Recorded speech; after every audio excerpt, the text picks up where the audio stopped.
providing resources and comfort to caregivers. This is Caregiver Crossing. Hello, everybody. Good morning, good afternoon, good evening. However you're listening to us, we're so glad you're here on Caregiver Crossing, and welcome. Thank you all so much for joining us. If this is your first time to be here, Caregiver Crossing is a show that's brought to you by Joy's House Adult Day Service, and it's presented in partnership with the good people at Cardon and Associates. We're here every week with you, and we're going to talk about all things caregiving and more. My name is Terry Stacy.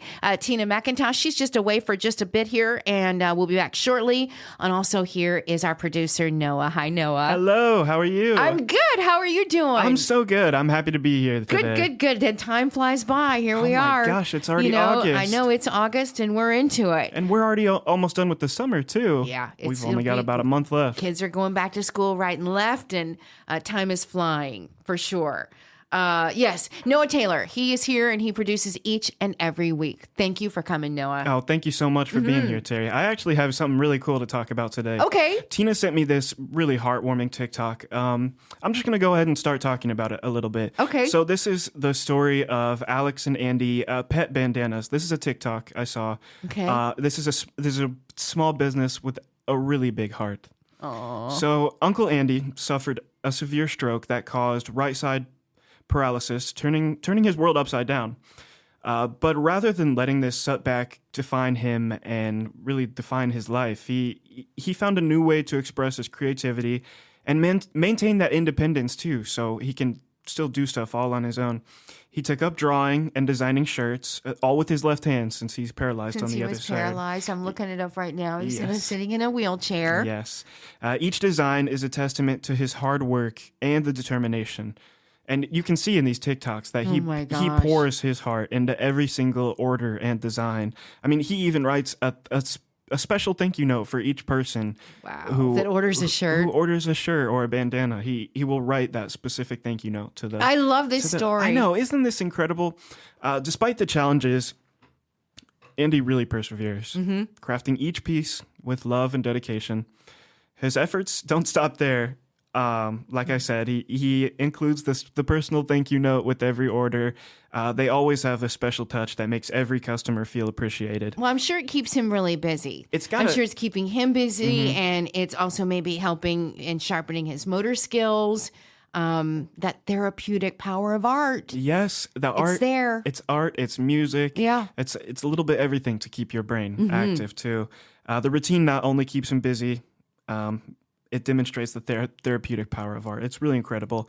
One of my favorite shirts, the specific TikTok that we were watching, is Uncle Andy's favorite shirt as well. And it carried a really powerful message that really kind of made me emotional. Everyone is fighting a battle you know nothing about. That's what it says on the shirt. Everyone is fighting a battle you know nothing about. Pretty important words. I want to buy one of these shirts because they're really cool. It's kind of in a handwriting, the front of it, the words. The designs are really cool. It. Yeah, I mean, everybody should check out this Uncle Andy and Alex Pet Bandanas on TikTok. You guys should really check them out. Buy one of their designs. They are super cool. And he makes them all himself with his left hand. That's really incredible. Yeah. You'll receive this really cool, unique, and heartfelt product. And again, we have nothing to do with this. It's just something that we think is pretty awesome in supporting. We have lots of local, and I'm sure in Illinois, lots of local of these small, tiny organizations that you just don't hear so much about. But putting your money into something like this, it feels very personal. To the recipient and to those that are creating. I mean, it's really a pretty terrific story. And again, I hope that you'll buy one of these shirts. Do you know how to get one? Because I want one too. I know that they have their website listed on their TikTok, Alex and Uncle Andy's Pet Bandanas. So definitely got to check that out. All right. We will also have this probably on our podcast in case you miss where we I will put the link up there in the podcast so you can just click on it and go right to their shirts. Okay. But I do have a question for you, Terry. What do you think about that quote on Uncle Andy's favorite shirt? What do you think about... Everyone is fighting a battle you know nothing about? Yeah, how does that make you feel? Sometimes you forget about that. You do. We have become so judgmental without knowing anybody. We don't know what you're going through. Tina has been awesome at trying to calm me down when I'll tell her something has frustrated me. I'm in a line and there's a person in front of me that's, doing something or saying something and I'm just frustrated. And she'll say, you just don't know what they're going through. You don't know until you walk in their shoes. Yeah. You don't know what they're battling. I'll give you a quick example, and this is just awful. But there was somebody driving beside of me in a 2-lane road, one way, 2-lane street, driving crazy, just crazy. And when we'd get to a stoplight, we were right next to each other. Both of our windows were down. This is dangerous, everybody. I know this. This was a couple years ago, right next to each other. And then he would take off again, and he was driving so fast. And I was worried. And I said to him, because we were sitting at a stoplight, I shook my head at him, which was stupid again because he could have killed me. Mm-hmm. And I said, and he looked at me and he said, hey, I'm sorry, I'm just late to pick up my kid. And I said, I'm afraid you're going to kill somebody driving as recklessly as you are. Silly. I should have never even engaged. But he was trying to be there on time so his kid didn't have to wait for him. And I just thought he was just a jerk. You just thought he was, driving reckless. Driving recklessly, and he was, and there was no reason for it because he needs to arrive alive too, right? Mm-hmm. But again, I was judging that he was a drunk driver, a crazy driver, but what he really was he was just trying to get to pick up his kid so his kid didn't have to wait. Mm-hmm. And it's just it's probably a very poor example, isn't it? But it really, it does demonstrate yeah, that's the first thing that came to my mind. Terrible example. Yeah, just because you're acting in a specific way. Right. We're so quick to judge, and I'm bad at it too, everybody. I am too. But if you just think a minute, that message, everybody's fighting a battle you know nothing about. We kind of just, we have to be a little bit more thoughtful about what we say to people. We don't know their story. Yeah. There was a question the other day that was around the internet, and it was saying, shouldn't we stop asking people when somebody comes to you, you see them, you haven't seen them for a while, and you say to them, oh my gosh, you look great, you've lost weight. And it's offending some people. For sure. And again, you don't know if there's a sickness if you haven't seen them for a while. You don't know. I don't know anything else in that. But people are now becoming more offended by saying, how are you doing? Yeah. Are you okay? What you're instead of saying you look great. Yeah. You look like What's have you wrong lost with weight? You? Yeah. Did you not look great before? Yeah, exactly. So anyway, we don't know what they're battling. We don't. If anything. So just be a little bit more aware. Right. Yeah. Right. Yep. Okay. All right. Take a break? We're going to take a break. You can find past episodes of the show at caregivercrossingradio.org, and please be sure to like and follow us on Facebook, especially if you've got a little organization you'd like us to talk about. We love the small businesses that carry the powerful messages. If you'd like to connect with us to discuss show topics, need help connecting with resources, have a question that you'd like for us to answer on air, or just want to say hey, you can reach us at 317-254-0828. Or you can email Tina at joycehouse.org. Everybody stick around. We'll be right back with more Caregiver Crossing shortly.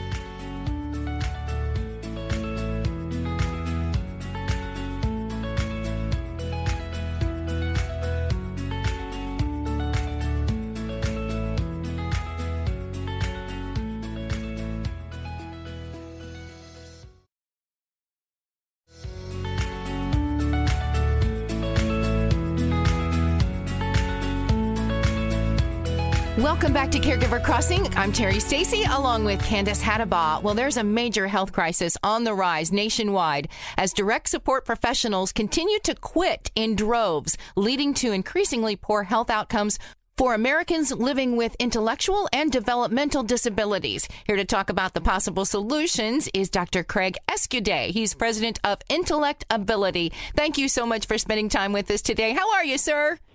I'm doing great. Thank you for having me today. Thank you very much. Tell us first and foremost, about Intellect Ability. Sure. Intellect Ability is a company that our mission is really to provide tools and training to help improve health and wellness and reduce health risks for people with intellectual and developmental disabilities across the country.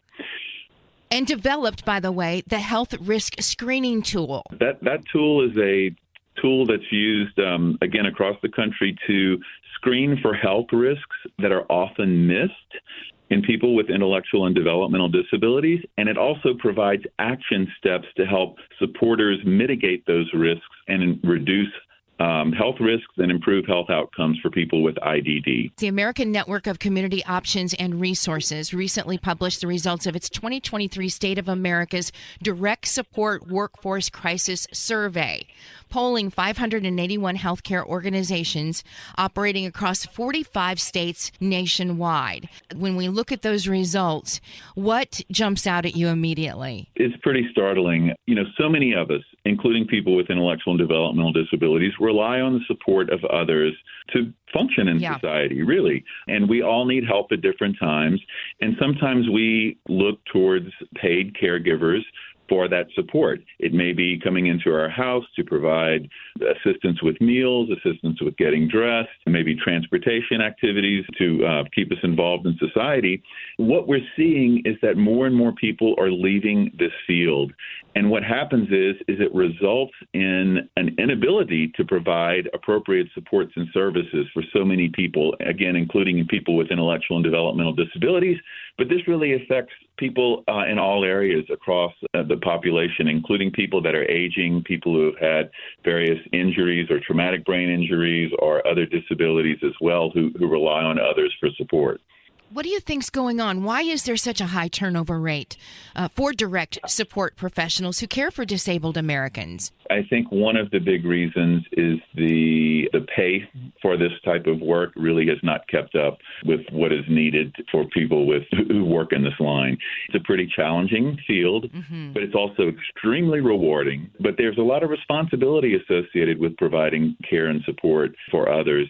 We have to pay people accordingly for the work that they do. And what we've seen, as a result of pandemic in part, where so many other types of jobs, such as fast food workers, the pay has gone up tremendously for those types of jobs.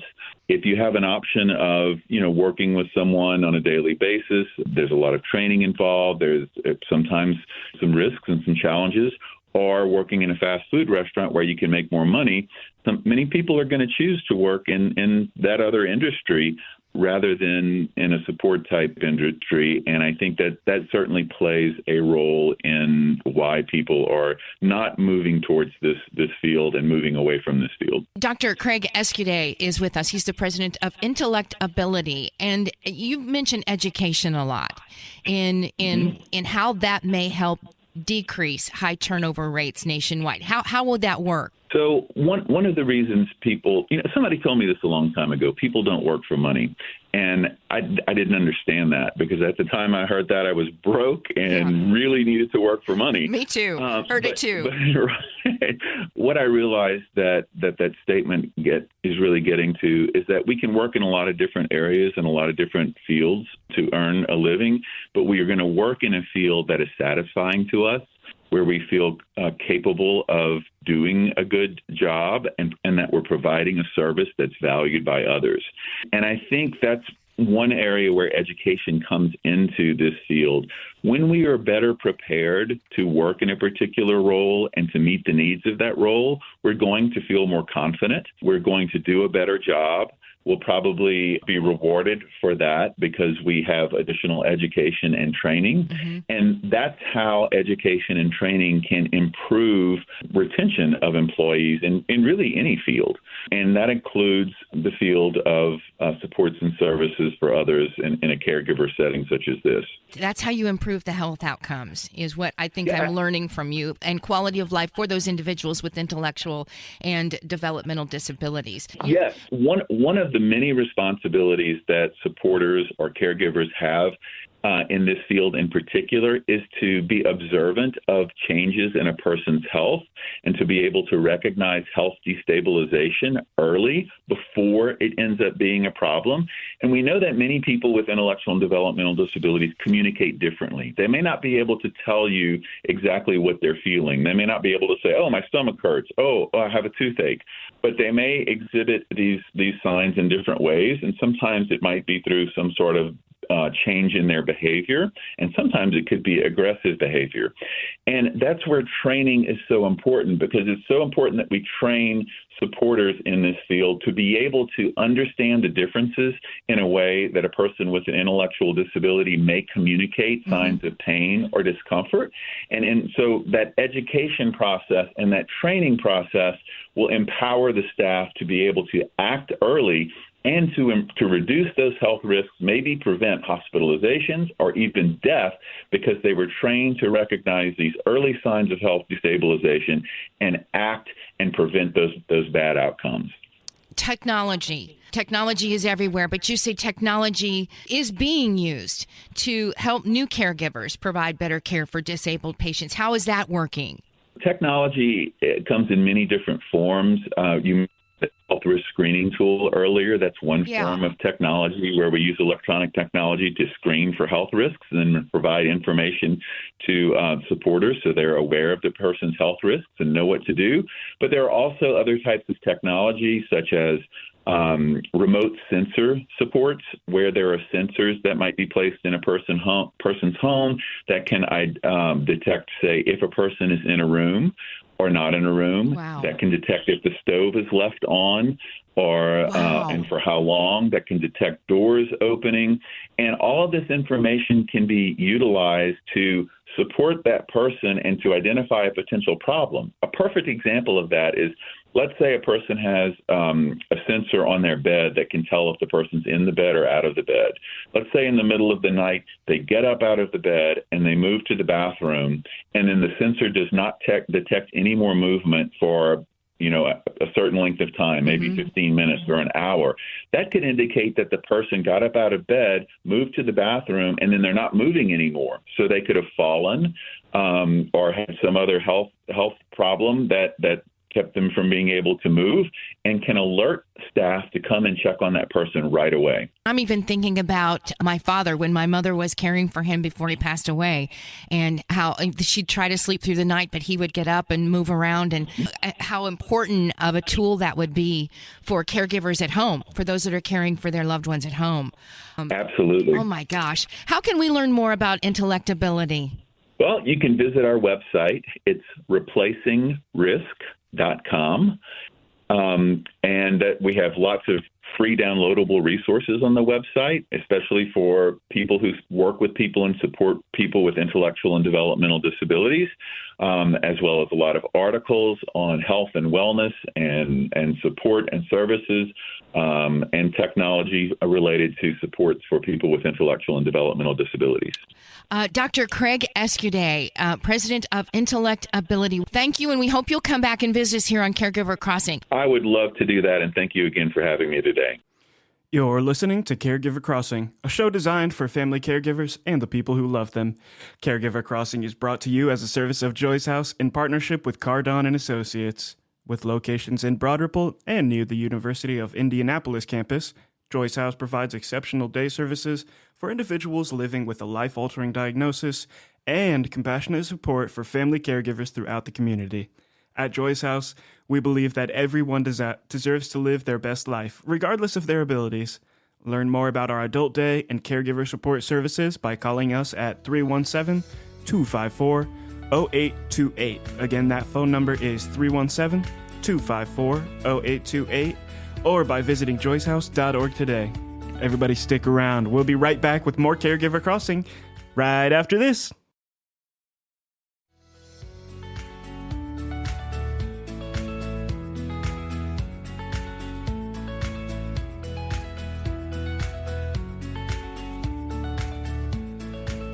Welcome back to Caregiver Crossing. Carrie Stacy along with Candace Hattabaugh. Well, as you have heard, the Indiana Family and Social Services Administration's proposed cost-cutting measure as a result of the agency's $1 billion shortfall announced in December will negatively affect hundreds of family caregivers in our state. And last week I spoke to Danielle Johnson. She's an attendant caregiver for Anthony, and she wrote a powerful plea for help and encouraging others to do something too on social media. I wanted to hear from someone that is a caregiver and how the FSSA's mistake will affect their family. So I asked her first to tell us about Anthony. So Anthony is 4 years old. He has a rare genetic disease with a genetic mutation. It's called spinal muscular atrophy type 0. So normally you'll hear about type 1 through 4, but he's a type 0, so it's even rare. And normally both parents have to actually be a carrier of this gene, but I'm actually not a carrier, so that's why there's that rare mutation. So from birth, he's needed round-the-clock care. Exactly, yes, ma'am. He is bedridden. He's nonverbal. He can move his arms and legs. He can make noises and sounds, but he can't actually form sentences or anything at the moment. I'm not even sure that'll ever be anything he'll be able to do. He'll never walk. He'll never be potty trained or be able to even use a restroom like a normal person. He's fully dependent on me. He has a ventilator. He's on a trach. He has a feeding tube. He takes nothing orally by mouth at all. So we have to do oral care, absolutely everything that you could think of. Bless his heart. Does Anthony have any siblings? Yes, so he has 3 brothers. One of them is actually 20 and he's already moved out, but we have a 15-year-old and an 11-year-old here at home. So it's pretty evident that you're not able to hold a job outside the home. You are actually a paid employee of a home health agency since 2021 under the Aged and Disabled waiver through Indiana Medicaid. And you went through an extensive application process to qualify for this job. In-home assessments where the care managers have to actually come into our homes, do assessments and take vitals and look at the equipment and see what's needed. And they're the ones that allocate the hours that we're allowed. So if they're submitting these hours to the FSSA and the FSSA is approving it, I'm not understanding where the shortfall is coming. So this is where the anger and the confusion and the fear comes in from families all across the state. They're saying that this is a program that was started because of COVID, but that is not true. The program was actually started in 2017, and it was called the Medically Complex Warriors Program through the Aged and Disabled waiver. They said it would not be impacted post-COVID, that this would not be one of the, it says waivers are not impacted by the end of PHE flexibilities for parents as paid caregivers of minor dependent children. The Aged and Disabled waiver and the Traumatic Brain Injury waiver were not supposed to be impacted. Anthony's round-the-clock care includes taking him to more than 10 doctors in 2 states at a fraction of what a nurse is paid. Yeah, not even close. We had a nurse for a couple of weeks one time, but she wouldn't change diapers, so that wasn't feasible to keep her, because if she's not going to change them and I'm not here, then somebody has to. Yeah. So I still have to be here even if we have a nurse. I can't drive alone with them because he is on a ventilator. But she was making $38 an hour. The proposed FSSA's changes. What choice will caregivers have? They said that we'll be given a choice of something called a family structured waiver of some sort, and that it'll be like a daily stipend, but it won't be paid directly to us. It'll be paid directly to our home health agency, and then they get their cut and give us what's left. So we'll probably get about 40% of $77 a day. That's not a livable wage at all. They're single parents that this is their only income. It's not our only income. It is a huge part of it. Without it, we're going to lose our home. We're going to lose everything. I don't even know it. We don't have any family here in Indiana. I have a sister-in-law and a brother-in-law here, but that's it. All of my family is in Texas, so I don't know what we'll do. Well, as you mentioned in your post, the options you all face if this happens include parents finding nursing care, institutionalizing more critical needs kids, structured family care, as you mentioned. But with nursing shortages and few pediatric beds, you could be on a wait list for weeks. You could be on a waiting list for months even. There were shortages before COVID. There's definitely shortages now. And they know that we won't be able to fulfill those hours with somebody else, so that's how they'll save their money. What frustrates you the most about what's happened and could happen at Indiana Caregivers' expense? There's no transparency. They haven't told us. There's no real data, no real facts. There was a meeting with the FSSA yesterday, and then normally they live stream their meetings and there can be public comment on them. Well, then today, Governor Eric Holcomb put out an executive order that there will be a pause on all live streaming meetings until September 1st. So now we're not even able to watch and see what's going to happen to our lives. And there's only 2 pediatric nursing facilities in the state of Indiana, and they're completely full. But even if that was an option, I'm not putting my child in an institution. What frustrates you the most about what's happened and could happen at Indiana Caregivers' expense? It's not extra. It's a livable wage. Are we supposed to just be homeless with our children or just depend on the state and other resources? Because I'm not on any kind of food stamps or housing assistance, so they're saving money there. Yeah. And I know a lot of other families who, like us, were on food stamps before this. But they took that because they gave us this. So it gives us a sense of dignity. We, the money that they're paying us, we're actually putting back out by the things we buy and put back into the world. So we're paying taxes on everything also. It's not. I think this is an issue that we all need to pay attention to, whether we are caregivers or not, right? Do you too? Definitely. My mother actually lives with us, and she's disabled, so I also care for her, but I do not get paid in any way for that. I just take care of her. She's my mother. Knows that no matter what, we're going to take care of our children, whether That's we're right. being paid or not. They know that. So they're That's banking on saving the money by there not being any nurses to care for the kids, so they won't have to pay that, and they won't have to pay us anymore. Well, as many of you know, on Monday, Lieutenant Governor Suzanne Crouch convened a special meeting of the Indiana Intellectual and Developmental Disabilities Task Force, which she chairs. She wanted IDD task force members and the public to hear directly from the Family and Social Services Administration regarding its proposed cuts to the attendant care program. Lieutenant Governor Crouch then made the following statement on Friday that we received in a press release that says she's deeply concerned with FSSA. And since the meeting on Monday, she said more and more families are contacting her office asking what can be done to reverse or at least pause these cuts. So she's telling everybody, all of us, the same thing. Contact your state legislators immediately. You're listening to Caregiver Crossing, a show designed for family caregivers and the people who love them. Caregiver Crossing is brought to you by Joyce House in partnership with Cardon and Associates. With 20 communities owned, operated, or managed in the Midwest and more than 40 years of senior living experience, Cardon and Associates provides residents with the best senior living options and personalized service. Visit cardon.us for more information and to find a community near you. Again, that address is cardon.us. Stay put, everybody. We'll be right back with more Caregiver Crossing right after the break.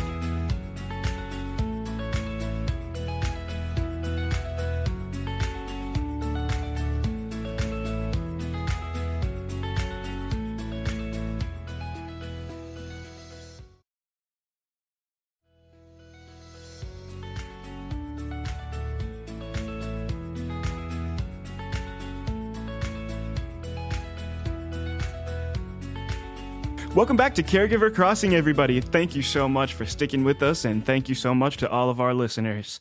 Today, we've got somebody super special to Caregiver Crossing and somebody super special to Joyce House as well. We have our Care Services Director, Abby Vincent. She's also a licensed clinical social worker, and she's also one of our end-of-life doulas at Joyce House. Today, we're going to be talking about an event that is super exciting. Abby, how are you doing? Thank you so much for being here today. Yeah, I'm doing great. Thanks for having me on the show. Yeah, absolutely. So I'm really excited about this event that's coming up, Death Over Drafts. Could you tell us a little bit about this event and how it started at Joyce House? Sure. So Death Over Drafts is essentially a time for people to come together in the community. It's open to anybody. The idea originated from a woman in California. Her name is Stephanie Elkin. She initially started the idea of Death Over Drafts. And we picked up on it, learned about it, and decided to try it here. It's a way for people to come together and to be able to talk about a difficult topic in kind of a relaxed setting. So this will be our 4th event, and we typically have them in the evening. Again, this one will be in the evening at 5:30, and we host them at local breweries. So the death overdrafts, meaning beer, not like overdraft your bank account. Yes. And the first part of it, we just come together and kind of get to know each other a little bit. And then we will break up into small groups and have some discussion based on the death deck, which we're going to share in just a little bit. Yeah, so I was actually at the last event, the last Death Overdrafts event, and it was incredible. Anybody listening, please join us. I mean, just a fantastic way to converse and connect with other people about a topic that really is not talked about pretty often. Yeah. So we're going to share some of the interesting questions from the death deck. I think let's just get right started with one of the questions. So the questions kind of range from a little bit funny, and then they go to more serious as you go through them. So this one, if you could communicate with your loved ones, this is a multiple choice one. If you could communicate with your loved ones when you're gone, how would you show yourself? A, as a bird, butterfly, or another special animal. B, specific numbers or objects like a penny or feather. Or C, with the music or scent. That's honestly kind of hard. I don't know. Which one do you think you would pick? How would you like to communicate with your loved ones? I think I'd say A, as a bird, butterfly, or other special animals, as something like a cardinal or like some kind of something that my family could see and they are reminded of me and they feel my presence. Mm-hmm. I've always heard the stories about like little kids and then their grandmothers pass and they see like a special bird and they're like, oh, that's my grandma coming to visit me. Exactly. Yeah. A close friend of mine, B, every time she finds a dime, that was something special that she shared with her parents. And every time she finds a dime, she feels like that's her parents that's her being present with to her loved ones. Yeah. Yep. Wow, that's so cool. Myself, I think I would go with music. I think that's a really cool one. I think that's really interesting because music makes you feel all types of emotions too. But I would love to be a butterfly. Yeah, I know, right? yeah, because butterflies are so great. They are. They're so beautiful. All right, the second question that we have is, on special occasions, how would you want your family to honor you? Oh, that's a good question. A, lighting a candle and sharing a memory. B, visiting the location of my final resting place.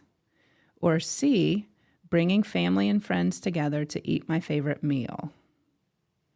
What do you think, Wow, Noah? that is a really hard question. I like number 2 a lot. I would say, well, my dad who passed away, I miss him every day. We actually spread his ashes at Lake Michigan. So that was really beautiful just to get on a boat with my family and go visit the lake. I mean, it's a really fun way to remember him. So I think number 2 would be good for me. I think that's the way I'm going. That's beautiful, Noah. Yeah. I think I might go with A, lighting a candle and sharing a memory. Yeah. I love the idea of sharing memories. And I think that's a way to bring people together. It is. And to make those moments special. So I might go with A, but I love all of them. I know, actually. they're all really... could I... Where's the option all D of them for may, to go D. to all? Yeah. All right, we got one more question from the death deck. Are you comfortable with family members giving you personal care? This is a hard question. When I wrote this down, I was thinking about this myself, and I really I have no idea. I mean, so this is multiple choice as well. Are you comfortable with family members giving you personal care? A, no. B, shaving and some cleaning, but no bathroom stuff, no really personal stuff. Or C, yes, if my family member is comfortable with it, absolutely. Why would they not? Why would they not help me? Abby, what do you think? Would you be comfortable with your family members giving you personal care?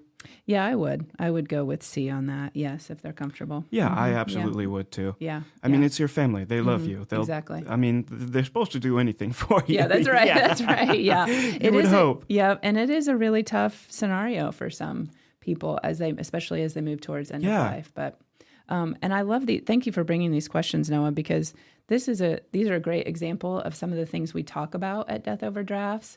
And I'll tell you, the times that I've been there, the last several times, I have felt so bonded with the people at my table who were complete strangers when we first came. That's exactly how it was with me last time. Yeah. I didn't know them when I got there, Yeah. but at the end of the day, we were best friends by the end of the night. And yeah. family members get to know each other in a different level too, because I was at a table with a mom and her daughter and daughter's husband, and they learned things about each other that they had never talked about before. Wow, that's And beautiful. It really is. So bring your family. It's a good opportunity to explore some of these topics that we don't really know how to get the conversation started. It really helps with that. And I'm sure a drink will help too. It does. Or it if you does. don't drink, a water or Sprite That's right. too, That's please. right. Yeah. And we were laughing and crying at our table. I mean, both. It was really great. It's incredible. Yeah, so please join us. That's the Death Over Drafts event hosted by our End of Life program here at Joyce House. That's on August 20th at the Googman House Brewing Company. That address is 1701 Gent Avenue, Indianapolis, Indiana. The zip code for that is 46202. Again, that's at the Googman House Brewing Company. Please join us for Death Over Drafts. As we close the show today, we just like to remind our listeners that they can contact us for more information and resources to help you through the journey of caregiving at 317-254-0828. Caregiver Crossing is supported by Cardon & Associates, with 20 communities owned, operated, or managed in the Midwest, and more than 40 years of senior living experience. Cardon & Associates provides residents with the best senior living options and personalized service. Until next time, take good care of each other.